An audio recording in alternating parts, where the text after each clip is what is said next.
اور رسول اکرم صلی اللہ علیہ وسلم فرماتے ہیں جب انسان مسلمان اس وقت آتا ہے جب امام خطبے کے لیے ممبر پر چلا گیا اور خطبہ شروع ہو گیا ہے تو فرشتے اپنا سارا وہ انعام اکرام جو لکھ رہے ہوتے ہیں رجسٹر بند کر کے آ کے وہ بھی خطبہ سننا شروع کر دیتے. اس کا مطلب ہے جو اعزاز اس کو جو بونس ملنا تھا اس سے وہ محروم رہ گیا، اس کا کوئی حصہ نہیں ملا. اب رہ گیا فرض کی ادائیگی. یہ تو بونس تھا، اللہ کی طرف سے انعام تھا، اکرام تھا، اعزاز تھا، نہیں لیا کسی نے، مجبوری تھی، کام تھا، کاج تھا، مصروفیات ہوتی ہیں. لیکن اللہ رب العزت نے فرمایا ایمان والو اذا نودی للصلاۃ من یوم الجمعہ فاسعوا الی ذکر اللہ وذروا البیع. جب جمعے کے لیے اذان کہہ دی جائے نا اس کے بعد پھر کوئی گنجائش نہیں، پھر فوراً سب کچھ چھوڑ کے کاروبار ٹھپ کر کے معاملات ختم کر کے فاسعوا الی ذکر اللہ، پھر اللہ کے ذکر کی طرف دوڑے آؤ. یعنی پھر کسی جگہ اٹکنا نہیں، اپنی کوئی مصروفیت نہیں بنانی، بس ختم.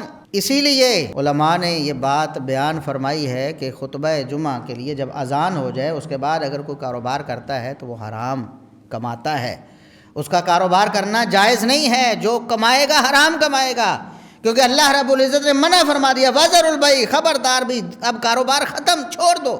اب اس کے بعد جو کاروبار ہوگا وہ حلال نہیں ہوگا. اتنی سختی سے تاکید کہ سب کچھ چھوڑ کے اب خطبہ جمعہ کے لیے